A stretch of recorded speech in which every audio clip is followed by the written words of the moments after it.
네, 오늘 이 본문의 말씀을 가지고 영광을 마주한 자들의 능력이란 제목으로 말씀을 전하도록 하겠습니다. 우리 옆에 계신 분들에게 이렇게 한번 인사해 봤으면 좋겠습니다. 당신은 나의 기쁨입니다. 아멘. 한 번만 하세요. 이번에 이렇게 한번 인사해 볼 거예요. 당신은 나의 능력입니다. 여러분 아멘이시죠? 혼자 있으면요 두려워요. 혼자 있으면 할 수 없어요. 그러나 함께 할 때 우리 안에 두려움 없는 건 아니겠습니까? 여러분 우리가 결코 혼자가 아닙니다. 혼자라고 생각하는 그 순간에도 우리들의 모든 삶과 환경을 아시는 예수께서 우리와 함께 하십니다. 아멘. 네, 오늘의 본문의 그 시작이 어떻게 시작합니까? 엿새 후에 여러분 이렇게 시작을 해요. 어떠한 또 사건이 지난 6일 차가 되는 거죠. 지난주에도 우리가 16장 그 21절의 그 말씀부터 마태복음의 말씀을 묵상해 보았어요. 그 본문 후에 일어난 일이 오늘 본문의 말씀입니다. 그럴 때에 이 엿새가 지난 이때 예수께서 베드로와 야고보와 그 형제 요한을 데리시고 따로 특별히 높은 산에 올라가십니다. 예수의 그 공생의 사역을 보시면은요, 이 산이라는 것은 예수께서 기도하시는 곳이에요. 묵상하시는 곳이에요. 하나님의 영광을 더욱 깊이 만나는 곳입니다. 그러한 곳에 3명의 제자들을 데리고 가셨다라는 거죠. 근데 여러분 조금 이상하고 의아한 그런 생각 들지 않으십니까? 이러한 곳, 예수께서 기도하시고 묵상하시고 하나님의 임재의 영광을 충만히 누리시는 바로 그곳에 따로 특별히 누구를 데려가셨다는 거예요? 베드로와 야고보와 그 형제 요한을 데리고 가셨다는 거예요. 뭔가 좀 이상하죠? 왜요? 여러분 이 베드로, 이 야고보 그리고 그 형제 요한 어떤 자들입니까? 그들의 상태가 어떠합니까? 바로 직전 우리가 지난주에 봤던 그 본문의 말씀을 통해서도 제자들의 이들의 욕망이 드러나지 않았습니까? 베드로, 그 예수님께서 자신의 그 위에 사역을 위하여 십자가를 향해 나아가신다라고 하셨을 때 결코 그럴 수 없다고 예수를 대적한 자, 그래서 사단아 내 뒤로 물러가라 책만 받은 자가 여러분 베드로 아닙니까?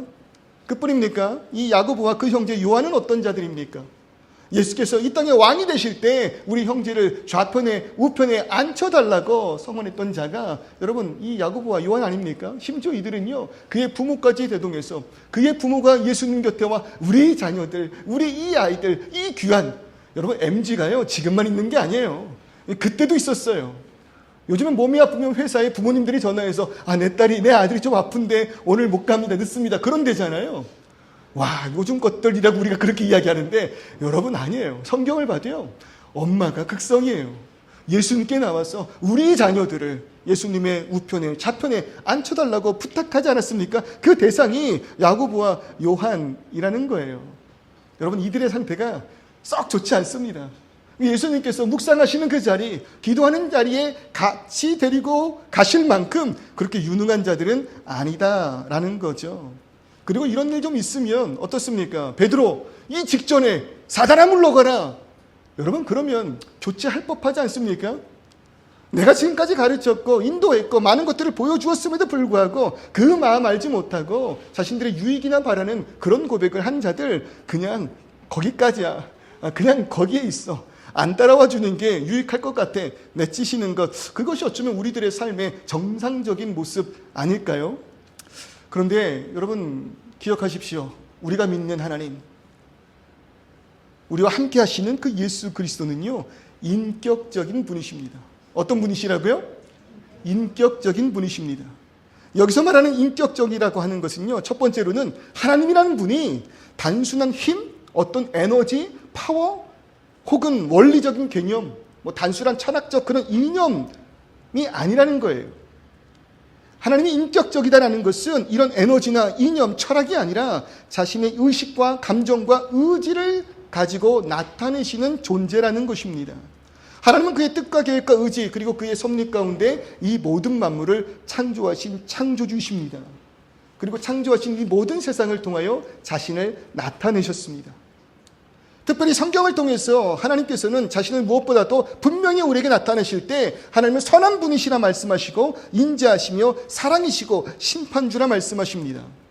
그리고 이 땅을 바라보며 기뻐하시고 그러나 죄에 대하여는 슬퍼하시고 분노하시는 분이 하나님이시다. 그렇게 말하는 거예요. 우리가 믿는 하나님이 이런 인격적인 분이시라는 겁니다. 돌, 나무, 뭐 이런 것들과 같이 피조물이 아니라 어떤 이념과 사상, 추상적인 것들이 아니라 하나님은 인격적이신 분이시므로 오늘 이 순간 살아 역사하시는 분인 줄을 믿으시기를 바랍니다. 그게 하나님의 인격적이라는 거예요. 무엇보다도 이 인격적이라는 의미는요, 하나님은 우리와 관계를 맺기 원하시는 분이시다라는 뜻입니다. 하나님은요, 친히 우리의 삶에 다가오세요. 오늘 이 시간 우리를 인도하세요. 우리의 기도를 들으시고 응답하심으로 하나님 우리와 대화하십니다. 우리에게 말씀을 통해 언약을 맺으심으로 우리를 향한 자신의 그 뜻과 의지를 나타내시고요. 무엇보다도 우리의 발걸음을 인도하시며 보호하시고 지키시는 분이 누구시라고요? 하나님이신 거예요. 그래서 여러분 성경을 보세요. 창조주 되신 하나님께서 아브라함에게 나타나사 아브라함을 인도하시고 그를 감당해 주심으로 아브라함의 하나님 되어주시잖아요. 그의 아들 이삭과 함께 하심으로 이삭의 하나님 되어주시잖아요. 그의 아들 야곱과 함께 하심으로 야곱의 하나님 되어주시잖아요. 그리고 그의 민족과 함께 하심으로 이스라엘의 하나님 되어주신 그분이 예수의 제자들을 통하여 세워진 그 교회의 하나님, 그리고 오늘 이 시간 그 교회를 구성하는 성도, 즉 나의 하나님 되어주시겠다 말하고 계신 것 아닙니까? 그럴 때 많은 분들이 이런 이야기를 하죠. 우리는 하나님을 인격적으로 만나야 합니다. 들어보셨나요? 하나님을 인격적으로 만나야 돼요. 뭐 수련회, 부흥회, 여러 가지 그런 시간 가운데 예배만 드린 거로는 안 된다. 오늘 이 시간 하나님을 인격적으로 만나기를 소원한다. 참 어려운 말이에요. 저도 어릴 때 부흥회를 가고 수련회를 가면 꼭 목사님들이 마지막 순간에 기도회 시간에 인격적으로 만났냐고, 하나님을 인격적으로 고백했냐고 물어보시는데 멀뚱멀뚱 거리는 거예요. 신앙은 있고 기도하고 싶은데 도대체 그 말이 무슨 말입니까? 여러분 무슨 말인 거예요? 인격적으로 하나님을 만난다라는 것. 정의하면 여러분 이렇다고요. 살아계신 그 하나님, 그리고 우리와 관계 맺기를 원하시며 모든 역사 가운데 하나님의 성도와 함께 하여 주신 그 하나님께서 오늘 이 시간 나와도 관계 있으심을 깨닫는 것, 여러분 그것이 인격적으로 하나님을 만나는 것입니다. 성경의 그 하나님이 멀리 계신 분이 아니라 오늘 나의 삶 가운데 다가오사 나의 그 삶 속의 모든 것들을 관여하시고 개입하시고 주관하시고 인도하시고 지키시고 위로하시는 것, 하나님이 나와 관계가 있는 분이시구나. 오늘 나의 이 삶 속에서 함께하는 분이시구나. 여러분 이것을 고백하는 것이 인격적으로 하나님을 만나는 것입니다. 심지어 하나님은요, 그저 그런 관계가 아니라 더 가까운 친밀함을 누리기를 원하신다는 거예요. 그래서 우리를 뭐라고 부르시는 거예요? 자녀라 부르신대요. 나의 사랑하는 자요, 나의 사랑하는 아들아, 나의 사랑하는 딸아, 친히 그 아버지 되어주신다는 거 아니겠습니까? 여러분 이런 사랑을 때로는 우리가 이 땅 가운데 얻지 못하는 순간들도 있어요. 우리의 부모가 모두가 사랑이 넘치고 자녀를 품에 안는 부모였으면 좋겠는데 때로는 그렇지 못한 부모를 만나는 순간들이 있단 말입니다. 어떤 누구들은 이렇게 이야기해요. 나는 너를 계획한 적이 없어. 너 때문에 오히려 내 인생이 무너졌어. 너 때문에 내 삶이 끝난 거야. 저주하는 그런 부모도 있단 말입니다. 그런데 오늘 이 시간 나를 있게 하신 분 누구십니까? 창조주 되신 하나님. 여러분 우리는 하나님이심을 고백합니다. 그럴 때 우리 부모는 나를 계획하지 않았을지언정 하나님은 나를 계획하셨다는 거예요. 내가 미처 이 자녀를 계획하지 않았다 할지언정 하나님은 우리 가정과 나에게 이 아이를 허락하시는 그 계획과 섭리가 있다는 것 아니겠습니까? 그럴 때 온전히 나의 아버지 되어 주시는 분 누구시라고요? 하나님. 나는 부모가 없어요. 아니요. 나를 지으신 하나님, 그분을 아버지라 고백할 수 있게 해주셨다는 거예요. 얼마나 친밀한 관계입니까? 더 나아가 함께 마음을 나누시기를 원하면서요, 친구라고 말씀해 주세요. 나는 너의 친구야. 그 마음을 깊숙이 나누기를 원해. 더 나아가 같은 뜻을 품기 원하시며 나는 너야 동역하기를 원해. 우리는 동역하는 자들이야. 동역자야. 여러분 그렇게 말씀하신다는 거 아닙니까? 얼마나 밀접하게 나에게 다가오십니까? 얼마나 친근하게 나와 함께 하시기를 원하십니까? 이러한 사랑으로 우리를 이해하고 감당하시고 공감해 주신다는 거예요. 무엇보다 그런 사랑이 있기 때문에 우리의 성장을 기다려 주십니다. 어떠한 특정한 능력이 있어야만 불러주시는 것이 아니라 어린 우리를 감당해 주시며 때로는 젖을 먹이시고 분유를 먹이시고 기저귀를 갈아주시고 달래주시고 오냐 해주시는 그러한 사랑으로 우리가 성장하기를 바라시는 것처럼 인격적이신 하나님은 부품을 바꿔버리듯 하나님의 그 기준에 못 미친 자들을 내치시는 것이 아니라 인격적으로 더 나아와 그와 함께 하시며 감당해 주시며 위로하시며 다시금 세워주시며 그 환경 가운데 믿음을 붙들 수 있는 힘과 능력 주심으로 여러분 우리를 하나님의 참된 자녀 되게 하신다는 거예요. 나를 인도하셔서 예배로 이끄시는 거예요. 저와 여러분들을 오늘 이 시간 붙들어 주신 줄을 믿습니다. 그러니 다시 한번 말씀드릴게요. 오늘 내가 예배하고 있다면 하나님 나와 함께 하심의 증거될 줄 믿습니다. 아멘. 아무 생각 없이 나왔다 할지라도, 그냥 이끌려 나왔다 할지라도, 친구 만나러 나왔다 할지라도, 무언가 떡 하나 떨어질까 나왔다 할지라도 하나님의 인도하심 없이, 그의 붙들어 주심 없이, 그의 족한 은혜 없이는 우리는 예배할 수 없는 자들임을 깨달을 때, 와, 하나님 저 혼자인 줄 알았는데 아니네요. 내가 예배하고 있는 거 보니 주님 나를 인도하셨네요. 나를 결코 포기하지 않으셨네요. 그렇게 그 예수님 우리 가운데 다가오사 다시 한번 자신을 소개합니다. 우리의 마음의 문을 두드리십니다. 요한계시록 3장 20절의 그 말씀, 볼지어다 내가 문 앞에 서서 두드리노니 누구든지 내 음성을 듣고 문을 열면 내가 그에게로 들어가 그와 더불어 먹고 그는 나와 더불어 먹으리라. 오늘 인격적인 이 하나님을 만나기를 소원합니다. 인격적인 이 예수 그리스도를 나의 구주로 고백하시기를 원합니다. 주님, 마음의 문을 열고 당신의 이름을 부를 때 오늘 나와 함께하여 주옵소서. 그리고 그런 주님과 함께 걸어가시는 저와 여러분 되시기를 소원합니다. 내치시지 않아요. 그를 감당해 주세요. 그런 자들이라 할지라도 한국에 좋은 속담 있죠. 미운 자식 떡 하나 더 주는 그 심정으로 오히려 품고 그들을 따로 높은 산, 기도하는 산, 하나님의 영광의 임재를 맞이하는 그곳으로 그들을 인도하십니다. 얼마나 그들을 향한 사랑이 크신 것이에요. 이 산은요, 이스라엘 북쪽에 위치한 헐몬산으로 그렇게 추정을 합니다. 여러분, 이 헐몬산은요, 이 앞서 그 16장 예수께서 빌립보 가이사랴 지방에 이르러 사람들이 나를 누구람 생각하느냐, 그리고 너희는 나를 누구라 생각하느냐라고 물었던 그 빌립보 가이사랴 지방에 있는 높은 산이에요. 이 산으로 이 사랑하는 세 제자들을 데리고 올라갔어요. 마치 모세가 하나님의 영광을 대면하기 위해서 시내산에 오른 것처럼, 그리고 제자들을 인도하신 예수께서 모세가 하나님의 영광을 마주했던 것처럼 뭘 나타내십니까? 자신의 본래의 영광을, 본체의 그 모습을 사랑하는 제자들에게 보여주셨다는 거예요. 그 모습이 어떠합니까? 2절의 말씀 보십시오. 그들 앞에 변형되사 그 얼굴이 해같이 빛나며 옷이 빛과 같이 휘어졌더라. 그들을 인도하사 헐몬산으로 올라가신 예수께서요, 이곳에서 자신의 그 본체를 발현하신 거예요. 그 본체를 나타내신 거예요. 자신이 어떠한 존재인지를 제자들에게 보이셨어요. 그래서 이 본문을 변화산 사건이라 그렇게 이야기를 합니다. 이 산에서 어떤 일이 일어났어요? 예수의 모습이 변했어요. 어떤 모습으로? 해같이 빛나며 옷이 빛과 같이 휘어졌더라. 성경에는요, 하나님의 영광을 마주한 자들의 얼굴이 이처럼 빛난다, 그렇게 설명하고 있습니다. 모세가 시내산에서 그랬습니다. 엘리야도 마찬가지입니다. 하나님을 마주한 자들의 특징입니다. 그럴 때 예수께서는 하나님의 영광을 비춰내시는 것뿐만 아니라 그가 하나님이심을 제자들에게 보여주는 거예요. 그러니 그 얼굴이 얼마나 해와 같이 빛난 것일까요? 오늘 이 시간에도요, 우리는 말씀을 통해서 하나님의 영광을 마주합니다.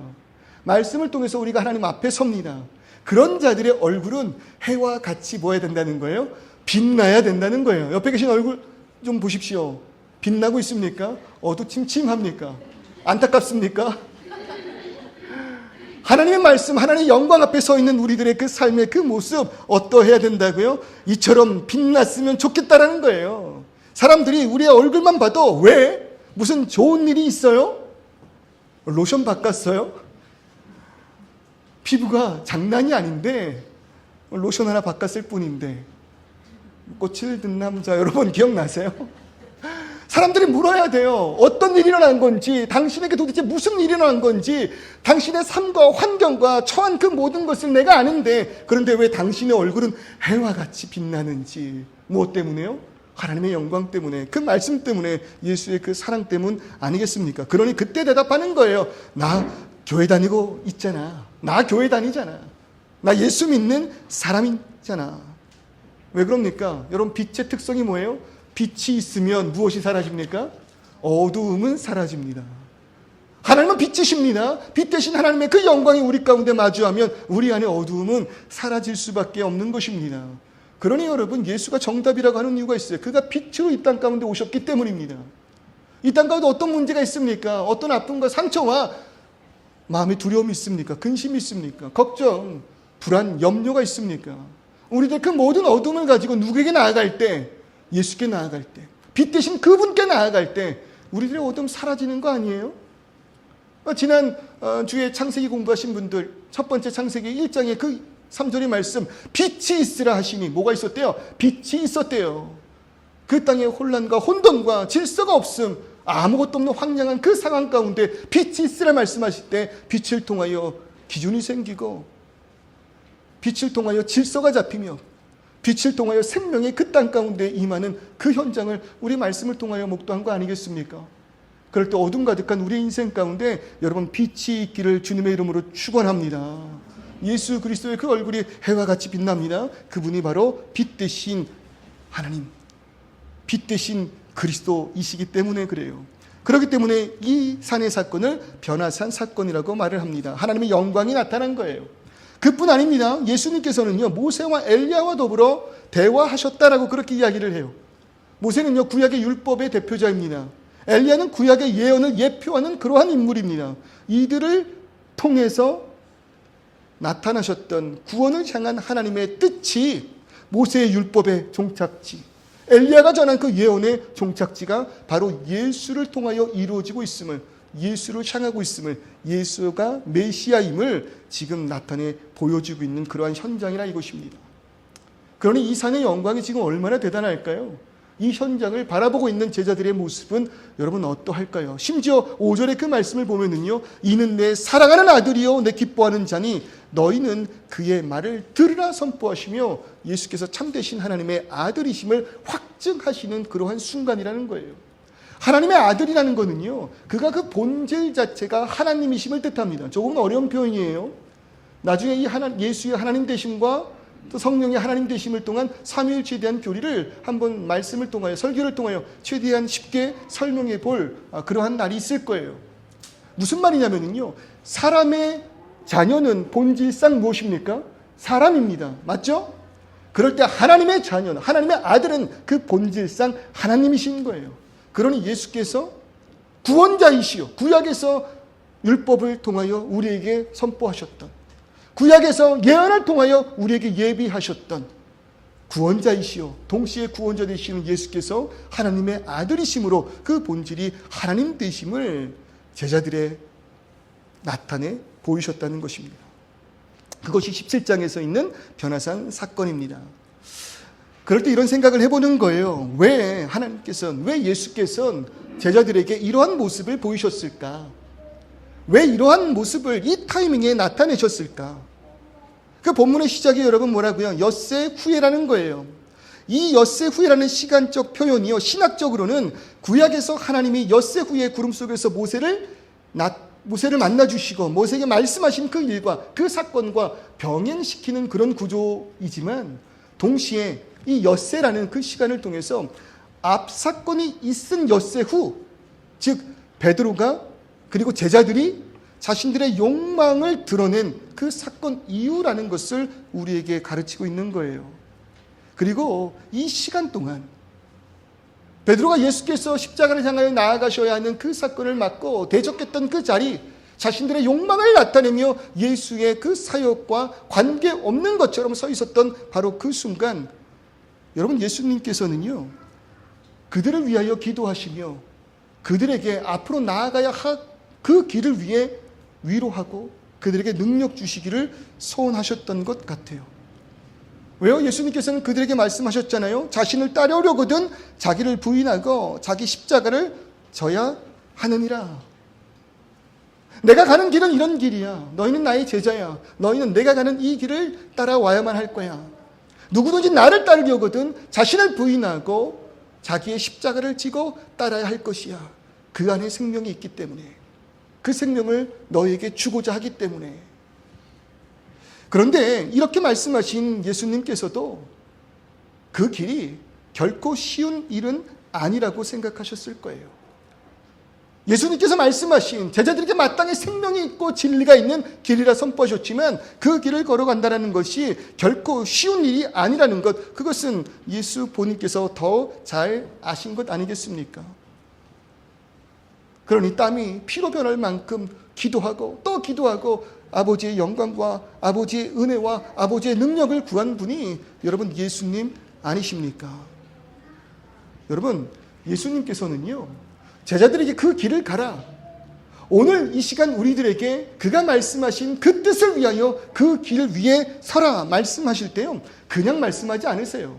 무작정 가라 말씀하지 않으신다는 거예요. 그 길을 갈 수 있도록 힘주시고 그 길을 갈 수 있도록 위로하시고 그 길로 걸어갈 수 있는 능력을 주신다는 것입니다.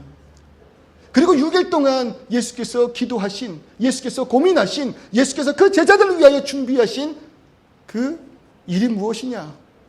사랑하는 제자들을 변화산으로, 홀몬산으로 인도하사 자신의 영광을, 자신의 그 본체를 나타내 보이신 것이에요. 무엇을 위해서? 그들이 자기를 부인하고 자신의 십자가를 지고 예수님을 쫓을 수 있도록.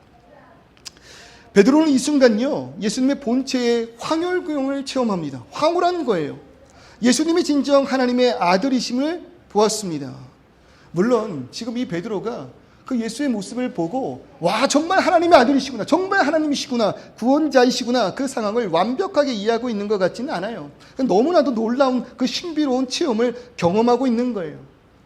그래서 같은 내용인 누가복음 9장의 말씀을 보면은요, 지금 베드로가 횡설수설하면서요, 자신이 무슨 말을 하는지도 몰랐다, 그렇게 표현하고 있습니다.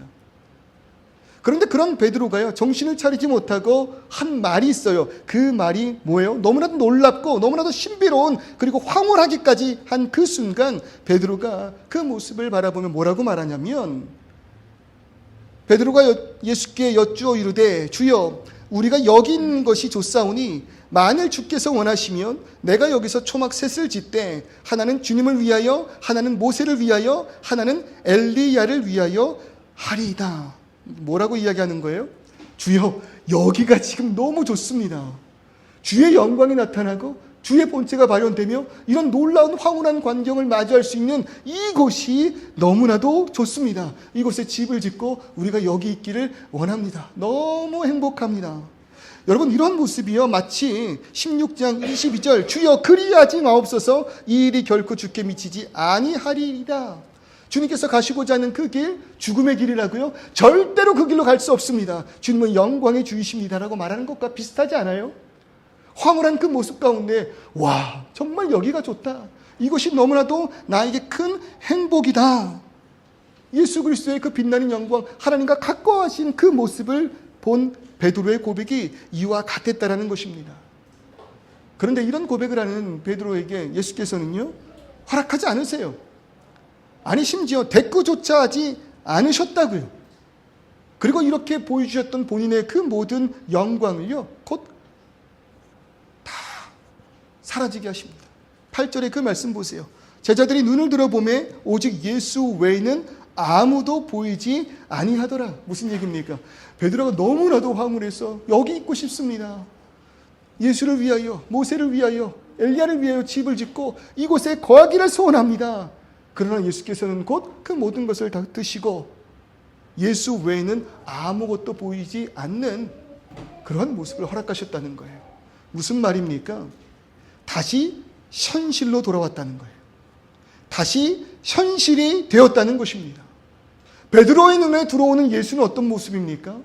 조금 아까 봤던 그 황홀경의 모습이 아닙니다. 변한 그 모습이 아닙니다. 예수님의 본래의 영광은 사라지고 이 높은 산을 오르셨기 때문에 먼지 투성이의 옷과 그리고 땀으로 헝클어진 머리를 하고 계신 예수께서 베드로 앞에 서 계셨어요. 그러한 예수, 현실의 예수를 바라보게 되었다는 거죠. 그리고 그 예수께서 베드로에게 이렇게 말씀하시는 듯 합니다. 이게 나라고. 이 모습이 내 모습이라고. 너희를 위하여 나는 오늘 이 자리에 서 있는 것이라고. 베드로는요, 그리고 제자들은요, 예수께서 십자가를 향해 가시는 그 길을 원치 않았습니다. 결코 그럴 수 없다고 말했습니다. 그것은 영광스럽지 못한 일이라 항변하였습니다. 그러나 예수님은 이미 그 보좌를 버리시고 이 땅 가운데 오신 거예요. 이 땅 가운데서 기적을 나타내는 예수의 모습조차 그들에게 영광스러워 절대로 그 길로 나아갈 수 없습니다 말씀하셨지만, 예수께서는 이미 이 땅에 오시기 위하여 뭐 하셨다고요? 높고 높은 그 보좌를 버리고 이곳에 오셨다는 것입니다. 그것이 성육신의 사건 아닙니까? 왜 이 땅 가운데 오셨습니까? 우리를 아버지께로 인도하시기 위해서, 우리의 죄를 위하여 십자가에 오르시기 위해서, 우리를 구원하시기 위하여. 예수께서는 이미 그 영광의 본체를 버리시고 이 땅 가운데 오사 그 앞에 땀에 쩔은 모습으로 먼지 투성이의 그 몸으로 서 계셨다는 것입니다. 빌립보서 2장 5절부터 8절의 말씀입니다. 너희 안에 이 마음을 품으라. 곧 그리스도 예수의 마음이니 그는 근본 하나님의 본체시나 하나님과 동등됨을 취할 것으로 여기지 아니하시고 오히려 자기를 비어 종의 형체를 가지사 사람들과 같이 되셨고 사람의 모양으로 나타나사 자기를 낮추시고 죽기까지 복종하셨으니 곧 십자가의 죽으심이시라. 제자들은 원치 않았다고요. 어쩌면 우리도 원치 않는다고요. 영광의 모습이 좋다고요. 그것이 좋아서 내려가기 싫다고 말하는 우리일지도 모르겠습니다. 그러나 예수께서는 말씀하시는 거예요. 그 영광을 원했다면, 영광을 위하였다면 너희 앞에 나는 있을 수 없다고 말입니다. 예수께서 우리를 위하여 그 영광의 보좌를 버리지 않으셨다면, 떠나지 않으셨다면 예수께서는 오늘 우리 앞에 서 계실 수가 없는 거예요. 나와 함께 하실 수가 없는 거예요. 나를 위로하실 수 없는 거예요. 나를 구원하실 수 없는 거예요. 예수께서는 이미 그 보좌를 버리시고 우리와 함께 하시기를 작정하셨다라는 것이죠. 그러니 제자들에게 보여주는 거예요. 지금 내가 어디에 있는지, 원래 내가 어떤 존재이나 지금 내가 무엇을 위하여 이 자리에 있는 것인지. 그럴 때 신학자 톰 나이트는요, 이 변화선의 사건을 가지고 예수님의 낮아지심에 대해서 이렇게 우리에게 설명합니다. 이 산에서 본래의 모습을 보이신 예수님은 영광을 받으셨지만 저 예루살렘 밖 언덕에서 예수님은 수치를 당하신다. 이곳에서 예수님의 옷은 하얗게 빛났지만 거기서 그 옷은 벗겨지고 병사들이 제비를 뽑아 나눠 가진다. 여기서 예수님의 양옆에는 율법과 예언을 대표하는 이스라엘의 가장 위대한 영웅인 모세와 엘리야가 있지만 거기서 예수님의 양옆에는 이스라엘이 어느 정도까지 하나님께 반항했는지를 대표하는 두 명의 강도가 있다. 여기서는 밝은 구름이 현장을 드리우지만 거기서는 땅에 어둠이 임한다. 여기서 베드로는 이 모든 것이 참으로 아름답고 놀랍다고 엄격결에 내뺐지만 거기서는 예수님을 모른다고 부인하는 수치심에 숨는다. 여기서는 하나님이 직접 이는 내 사랑하는 아들이라고 말씀하시지만 거기서는 이방인 병사가 조롱하며 이 사람은 정말로 하나님의 아들이라고 말한다. 예수께서 버리신 것이 무엇이냐라는 거예요. 엿새 동안 예수께서는 고민하신 것 같습니다. 이 길을 가야 할 터인데 자기를 부인하고 십자가를 지며 나를 쫓아야 할 터인데, 그럴 때 그들을 위로하고 그들이 그 길을 걸어갈 수 있는 능력 주시기를 원하신 예수께서 사랑하는 제자들에게 자신의 모습을 보이심으로 다시 한번 자신이 가야 할 그 길과 그 사명을 나타내신 것입니다. 그리고 동시에 이 구원의 길을 함께 걸어가야 할 제자들을 위로하신 거예요. 자기를 부인하며 십자가를 지고 예수를 향해 나아갈 때마다 이 길을 먼저 가신 그분께서 보았잖아요. 진정한 메시아임을 보았잖아요.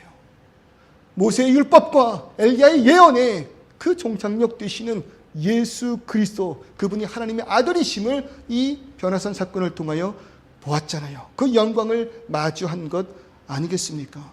그러니 이 영광을 마주한 자들의 그 능력이 무엇인 거예요? 나를 부인할 수 있는 능력이 생기는 겁니다. 나의 십자가를 지고 그 길을 따라 나아가지만 이 길이 나 홀로의 길이 아니요, 이 길을 먼저 걸어가신 그 분이 하나님이심을 알기에 그가 걸어가시는 그 길을 함께 나아갈 수 있게 하시는 것입니다. 그게 변화를 안에서 영광을 마주한 제자들의 모습, 오늘 이 시간 예수 그리스도의 영광을 마주하는, 그가 참된 우리의 구주이심을 고백하는 우리들의 모습 아니십니까?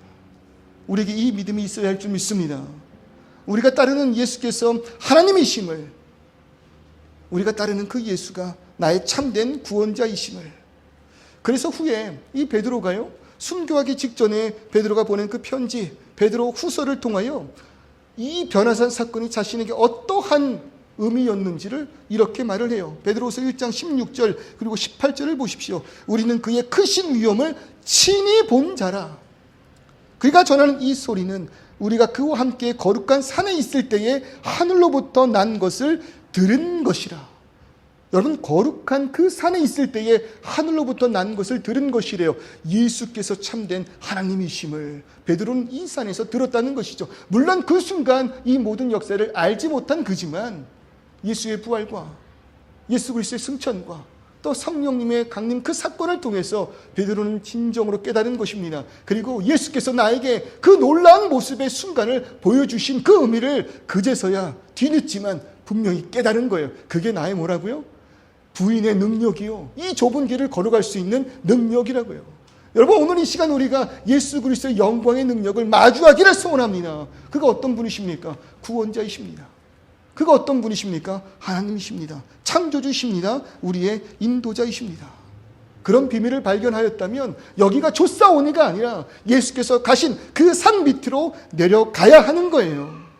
주가 우리에게 그 비밀을 보이시고 먼저 걸어가십니다. 먼저 나아가십니다. 우리보다 앞서가시는 그가 영광의 주님이십니다. 그러니 우리도 그 길을 따라 여기가 조사오니가 아니라 믿음으로 이 산을 내려가는 거예요.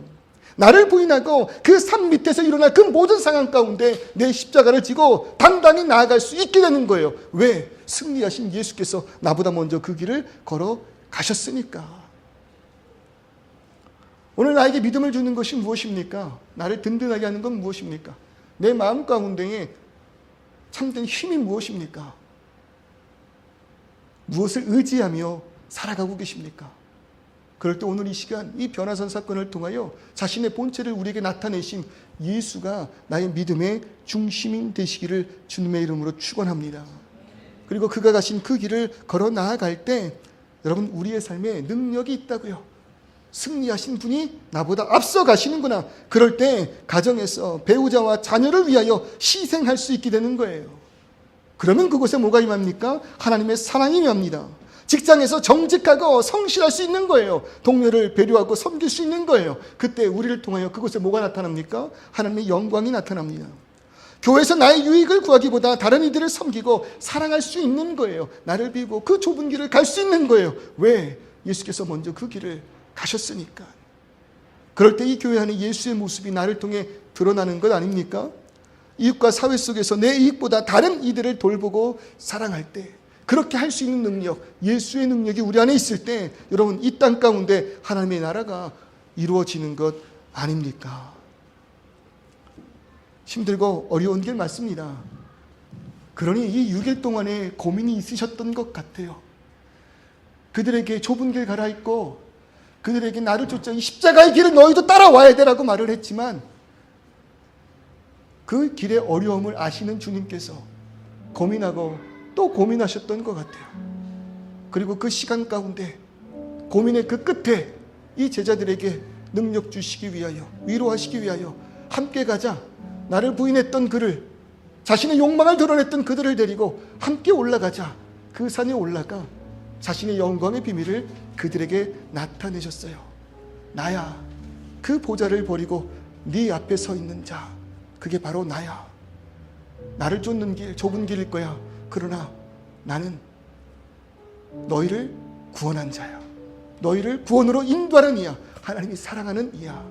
그러니 이 길, 좁은 길처럼 보이고 힘들고 어려운 길이 되겠지만 사람의 길이 아니라 하나님의 길이야. 여러분, 너무 섬세하지 않으세요? 그런 위로 주시는 하나님, 그런 능력 주시는 하나님, 너무 섬세한 분 아니세요? 자신을 보이신 그 모습이 너무 듬직하지 않으세요? 나보다 먼저 앞서가는 그 제가 바로 나야. 그러니 두려워하지 마. 그가 함께 하심으로, 그가 이미 승리하셨으므로, 그가 우리를 위로하셨으므로 우리 또한 그 길을 갈 수 있는 능력이 있는 줄을 믿습니다. 그럴 때 여러분, 위기의 순간마다, 무너짐의 순간마다 이 변화산에서 나타난 그리스도의 영광을 마주하시기를 소원합니다. 십자가에서 나의 죄를 위하여 죽으셨으나 부활의 영광으로 인하여 승리하신 예수 바라보기를 주님의 이름으로 축원합니다. 폭풍 속에서도 이러한 주님을 붙들고 믿음으로 걷게 될 때 여러분, 우리가 걸어가는 그 모든 발걸음 두려움이 변화의 기쁨 될 줄 믿고, 우리가 걸어가는 그 모든 발걸음 여러분 승리의 길이 될 수밖에 없음을 믿으시기를 소원합니다. 아멘. 우리 한번 이 찬양의 고백을 주 앞에 올려드려 볼까요? 주 앞에 나와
보이실 줄 믿습니다.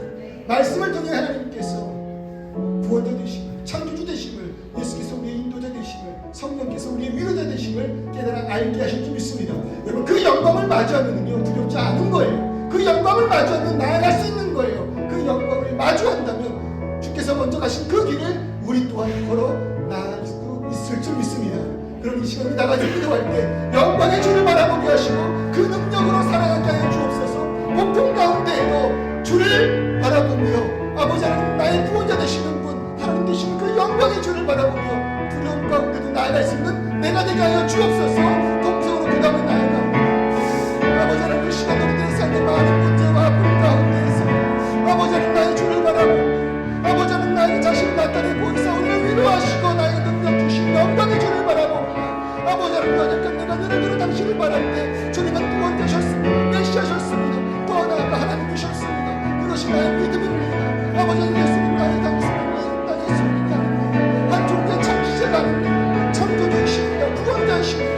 만물의 주이십니다. 그분을 바라보고 나아가려고 할 때 우리의 연약함 가득하지만 우리의 부족함이 있지만 그러나 복 가운데서 내가 붙을 수 있는 일을 함께 나를 위하여 이 땅 가운데 오시고 나를 기다려주시고 나를 감당해 주시는 오직 예수 한 분만을 붙들고 나아가는 우리 되게 하실 때 주여 나의 부족함 아버지 그 모든 것들 모든 주만을 잡아요 나아가는 우리 되게 하여 주시옵소서. 친히 자신의 모습을 나타내 보이사 우리를 위로하시고 능력 주신 아버지 하나님, 가신 그 길 두려움의 길이지만 예수가 누구인지를 분명히 아는 우리는 예수와 함께 그 길을 걸을 때 두려움 없음을 고백합니다. 폭풍이 우리 가운데 있지만 그곳에서 우리를 인도하시는 주가 누구이신지를 이 시간 이 말씀을 통하여 깨닫게 하여 주옵소서. 연약한 우리, 낭망했던 우리, 수없이 배신했던 우리나 버리지 아니하시고 내치지 아니하시고 다시금 붙들고 믿음을 허락하기 위하여 기도하시고 인도하신 주님, 그 사랑이 오늘 이 시간 우리 가운데 있기를 소원하오니 발버둥 치면 칠수록 주의 크신 그 사랑을 누리는 우리 모두 되게 하여 주옵소서. 그 능력으로 살아가고 그 능력으로 사역하게 하여 주옵소서. 예수 그리스도의 이름으로 기도드립니다.